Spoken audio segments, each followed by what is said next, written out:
Master minds commerce చదవాలనుకునే 10th inter విద్యార్థుల తొలి ఎంపిక.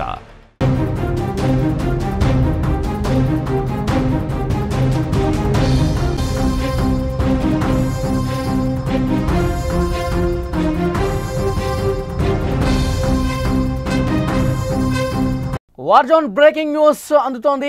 అమెరికాపై ఇరాన్ ప్రతీకార దాడులకు దిగుతోంది. సిరియాలోని యుఎస్ మిలిటరీ బేస్ మీద ఒక్కసారిగా అటాక్ చేసింది. దాడి చేసినట్లు ఇరాన్ ప్రకటించుకున్న పరిస్థితుంది. ఈ దాడితో అమెరికాకు ఇరాన్ ఒక వార్నింగ్ సైన్ పంపిన పరిస్థితుంది. నిన్న ఇరాన్లో 3 అణు కేంద్రాల మీద అమెరికా దాడి చేసిన విషయం తెలిసిందే. యుఎస్కి తమ పవర్ ఏంటో చూపిస్తామని ఇప్పటికే హెచ్చరికలు జారీ చేసింది ఇరాన్. అటు రష్యా వెళ్ళి పుతిన్ని ఇరాన్ మంత్రి కలిశాడు. వీరు కలిసిన కొద్దిసేపటికే అమెరికాపై ఇరాన్ దాడి, సిరియాలోని అమెరికా బేస్ క్యాంప్ మీద, మిలిటరీ బేస్ క్యాంప్ మీద దాడి జరిగినటువంటి పరిస్థితుంది. అమెరికాపై ఇరాన్ ప్రతీకార దాడులు స్టార్ట్ చేసినట్టుగా కనిపిస్తోంది. ఇరాన్ ఇజ్రాయెల్ యుద్ధం నేపథ్యంలో ఇరాన్పై అమెరికా కూడా అటాక్ మొదలుపెట్టేసింది. నిన్న ఇరాన్లో 3 అణు కేంద్రాల మీద అమెరికా సైన్యం దాడి చేసింది. ఈ దాడులతో అమెరికాపై ఇరాన్ రగిలిపోతోంది. ఇప్పటికే తమ పవర్ ఏంటో అమెరికాకు చూపిస్తాం, వదిలేది లేదు, మీరు స్టార్ట్ చేశారు, మేఘము ముగింపు పలుకుతాం అంటూ చాలా సీరియస్గా వార్నింగ్ ఇచ్చిన నేపథ్యంలో సిరియాలో యుఎస్ మిలిటరీ బేస్ మీద దాడి చేసింది. ఈ దాడుల్లో యుఎస్ మిలిటరీ బేస్ పూర్తిగా ధ్వంసమైనటువంటి పరిస్థితి ఉంది. ఇదిలా ఉంటే ఇవాళ రష్యా అధ్యక్షుడు వ్లాదిమిర్ పుతిన్తో ఇరాన్ మంత్రి భేటీ అయ్యారు. వారు సమావేశమైనటువంటి కొద్దిసేపటికే యుఎస్ మిలిటరీ బేస్ మీద దాడి జరగటం చర్చనీయాంశంగా మారిన పరిస్థితి కనిపిస్తుంది. విజువల్స్లో దాడులకు సంబంధించిన దృశ్యాలు మనం చాలా స్పష్టంగా చూడొచ్చు. సిరియాలోని మిలిటరీ బేస్ క్యాంప్ దాదాపు ధ్వంసమైనటువంటి పరిస్థితి. అమెరికాకి ఒక గట్టి సైన్ పంపించాలి. అమెరికా అంతర్జాతీయ చట్టాలను పూర్తిగా ఉల్లంఘించి దాడులు చేస్తోంది. 3 అణు కేంద్రాల మీద దాడి చేయడంతో ప్రతీకారంతో రగిలిపోతుంది ఇరాన్. ముఖ్యంగా ఫోర్డో మీద, ఇస్ఫహాన్ మీద దాడులు చేసినటువంటి పరిస్థితి ఉంది. సో ఆ దాడుల్ని చాలా తీవ్రంగా వ్యతిరేకిస్తోంది ఇరాన్. ముఖ్యంగా ఇరాన్కి సపోర్ట్ చేసినటువంటి దేశాలు కూడా అమెరికా అగ్నికి ఆజ్యం పోసినట్టుగా ప్రవర్తిస్తోంది. ఈ దాడులకి తగిన విధంగా బుద్ధి చెప్పాల్సినటువంటి అవసరం ఉందని చెప్పి ఇరాన్కు మద్దతుగా కొన్ని మాట్లాడుతున్న పరిస్థితి. అయితే ఇరాన్ ఇక దాడులు అనేవి తీవ్రతరం చేసింది. ఇజ్రాయెల్ మీద దాడులు చేస్తూ మరోవైపు అమెరికా మిలిటరీ బేస్ క్యాంపులు ఎక్కడున్నా సరే అమెరికా పౌరుల లక్ష్యంగా మేము దాడులకు దిగుతాము. ఒకవైపు అమెరికాలో కూడా భద్రతా పరంగా చాలా సీరియస్గా చర్యలు తీసుకుంటున్న పరిస్థితుంది. అమెరికాలో న్యూయార్క్లో కావచ్చు, వాషింగ్టన్ డీసీలో పెద్ద ఎత్తున అక్కడ భద్రతాపరమైనటువంటి చర్యలు తీసుకున్న పరిస్థితుంది. అమెరికా పౌరులందరూ కూడా అప్రమత్తంగా ఉండాల్సిన అవసరం ఉంది. ఇరాన్ ఏ క్షణమైనా సరే దాడులకు దిగే అవకాశం ఉంది. ముఖ్యంగా అమెరికాలో జనావాస ప్రాంతాల్లో, ఆఫీసుల్లో, ప్రభుత్వ కార్యాలయాలు ఇలాంటివి అన్ని చోట్ల కూడా భద్రతను పెంచాలి. అట్ ద సేమ్ టైం ఎవరి అప్రమత్త వాళ్ళు పాటించాల్సినటువంటి అవసరం ఉంది అని చెప్పి అమెరికా ఒక సంసిద్ధంగా ఉండాలని చెప్పి డైరెక్షన్ కూడా ఇస్తున్నటువంటి పరిస్థితి. ఎర్ర సముద్రంలో అమెరికా నౌకల మీద దాడికి సంబంధించినటువంటి దృశ్యాలు కూడా కనిపిస్తున్నాయి. ఇరాన్ దాడులు ఎక్కడ కూడా వెనక్కి తగ్గం అని ఒక సీరియస్ సైన్ అయితే పంపిస్తోంది. మనం చూడొచ్చు, ఇరాన్ అంటే ఈ యుద్ధం మొదలైన తర్వాత ఇప్పటి వరకు కూడా ఇరాన్ చాలా తీవ్రంగా నష్టపోతూనే ఉంది. ఇరాన్ టెహ్రాన్ నగరం కావచ్చు, తర్వాత జనావాసాల మీద దాడులు జరుగుతున్నా, ఇరాన్కి సంబంధించి సైనిక స్థావరాల మీద దాడులు జరుగుతున్నా, అణు కేంద్రాల మీద దాడి జరుగుతున్నా, చమురు క్షేత్రాల మీద దాడి జరుగుతున్నా ఏమాత్రం వెనక్కి తగ్గేదే లేదు. అసలైన యుద్ధం ఇప్పుడే మొదలైంది అంటూ ఇరాన్ ప్రకటనలు చేసినటువంటి పరిస్థితి. మరోవైపు ఇరాన్కి సపోర్ట్ చేసే దేశాలు ప్రత్యక్షంగా ఇంకా రంగంలోకి దిగని పరిస్థితి మనం చూస్తున్నాం. ఎందుకంటే చైనా, రష్యాలు కూడా ఇక ప్రత్యక్ష కథన రంగంలోకి దిగుతాయి. నార్త్ కొరియా కూడా ఇరాన్కు మద్దతుగా దిగుతుందని చెప్పి పెద్ద ఎత్తున చర్చ జరిగింది. కానీ ఎక్కడా కూడా ప్రత్యక్షంగా యుద్ధంలో పాల్గొన్న పరిస్థితి లేదు. అమెరికా ఎప్పుడైతే ఎంటర్ అయిందో, అమెరికా ఎంటర్ కావటాన్ని మీరు అగ్నికే ఆజ్యం పోస్తున్నారు. ఇంకా ఈ ఉద్రిక్తతలను, ఈ దాడులను తగ్గించాల్సింది పోయి మీరు నేరుగా రంగంలోకి దిగి దాడులు చేయటం, ముఖ్యంగా ఇరాన్కి సంబంధించి 3 అణు కేంద్రాల మీద దాడులు చేయడం అనేది తీవ్రంగా ప్రతిఘటిస్తున్నాం. ఇది చాలా తప్పుగా చెప్తా ఉన్నాయి ఇరాన్ సంబంధించినటువంటి మిత్ర దేశాలు, రష్యా కావచ్చు, చైనా కావచ్చు. ఎందుకంటే అమెరికా 3 అణు కేంద్రాలు ఇరాన్కి సంబంధించి, ఇస్ఫహాన్, ఫోర్డో, మరొక అణు కేంద్రం, ఈ 3 కేంద్రాల మీద చాలా బలమైనటువంటి దాడులు చేసింది. B2 బాంబర్లతో దాడి చేసిన పరిస్థితి. దాదాపు 100 మీటర్ల లోతు లోపలికి వెళ్ళి దాడి చేసినటువంటి పరిస్థితి ఉంది. అయితే ఏ మేరకు అక్కడ అణు కేంద్రాలు ఇరాన్ని నష్టపరిచే విధంగా ఉన్నాయి అంటే బలమైన దాడులు అయితే జరిగినాయి, కానీ శుద్ధి చేసినటువంటి యురేనియాన్ని అంతకుముందే తరలించేసింది, అక్కడ స్వల్పంగా దెబ్బతింది, నష్టపోయిందని చెప్పి ఒక చర్చ ఉంది. అంటే పూర్తి స్థాయిలో రిపోర్ట్స్ ఇంకా రావాల్సినటువంటి అవసరం ఉంది. ఇరాన్ అణు కేంద్రాలు ఏ మేరకు నష్టపోయాయి, శుద్ధి చేసిన యురేనియాన్ని కోల్పోయినటువంటి పరిస్థితి ఉందా, మళ్ళీ కోలుకోవటానికి ఇబ్బంది ఎన్ని నెలల కాలం పట్టే అవకాశం ఉంది. ఇజ్రాయెల్ 75% దాడులు చేస్తే 25% దాడి చేసి దాన్ని విజయవంతంగా మేము పూర్తి చేశామని అమెరికా ప్రకటన చేసుకుంటోంది.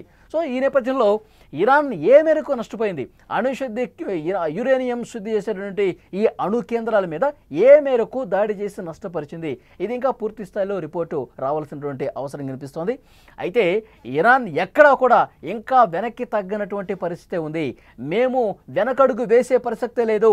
అమెరికా బేస్ క్యాంపుల మీద, అమెరికా సైనిక స్థావరాల మీద అమెరికాలోకి చొరబడి మరీ దాడులు చేస్తాం, అమెరికా భారీ మూల్యం చెల్లించుకోక తప్పదు అంటూ పెద్ద ఎత్తున ప్రకటనలు కూడా ఇరాన్ నుంచి వస్తున్నటువంటి పరిస్థితి మనకు కనిపిస్తోంది.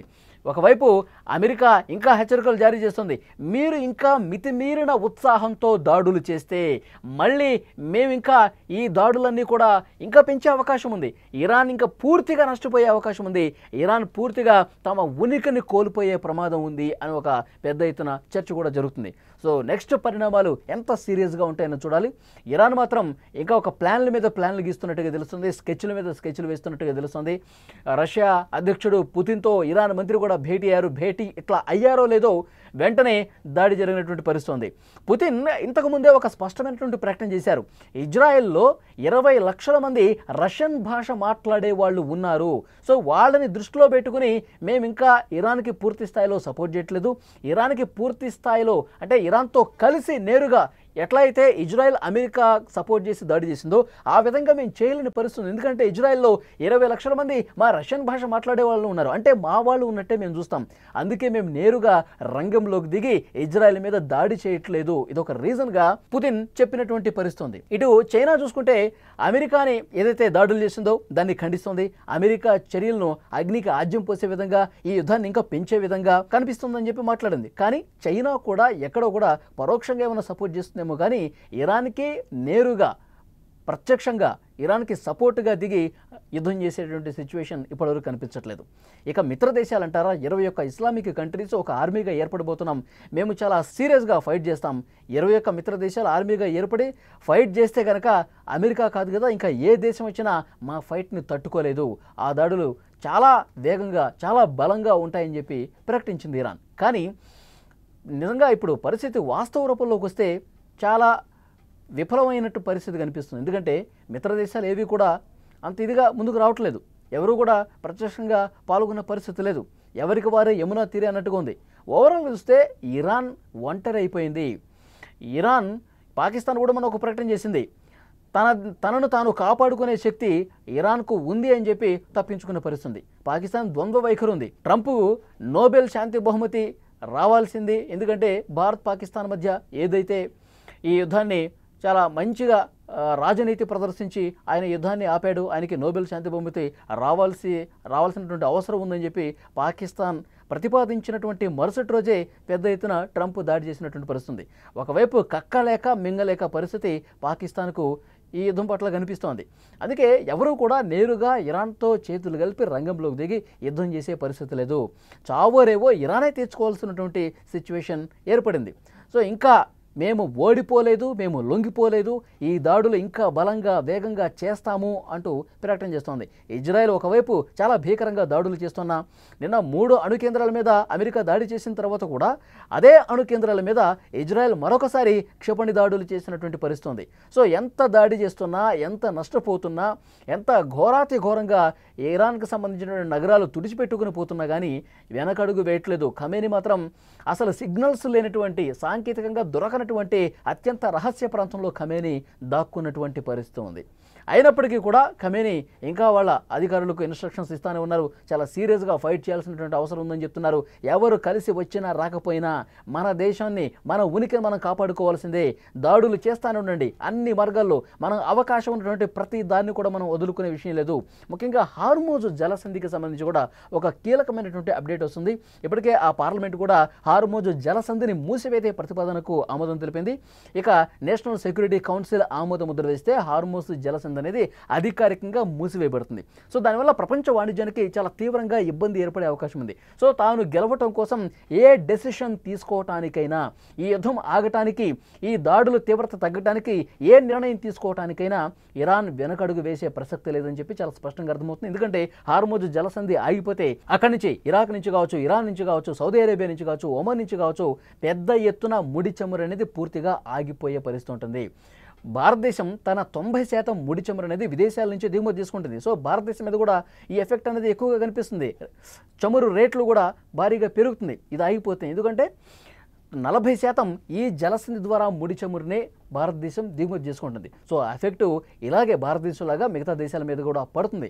కాబట్టి ఈ యుద్ధం ఆగాలి, ఈ జలసంధి మూసివేత నిర్ణయం కూడా కరెక్ట్ కాదని చెప్పి మాట్లాడుతూ ఉన్నారు. ఒకవేళ మూసివేసే పరిస్థితి ఉంటే చాలా దేశాలు అమెరికా మీద, ఇజ్రాయెల్ మీద ఒత్తిడి తీసుకొచ్చే అవకాశం కూడా కనిపిస్తోంది. సో అమెరికా చైనాను అడుగుతోంది, మీరు హార్మోజ్ జలసంధిని మూసివేసే నిర్ణయం తీసుకుంటే చాలా ప్రతికూల పరిస్థితులు ఉంటాయి. సో ఇక్కడ ఇరానే తీవ్రంగా నష్టపోయే పరిస్థితి ఉంటుంది, సర్ది చెప్పండి అని చెప్పి చైనాతో మాట్లాడుతుంది. కానీ ఎక్కడో కూడా ఖమేనీ వినిపించుకోని పరిస్థితి ఉంది.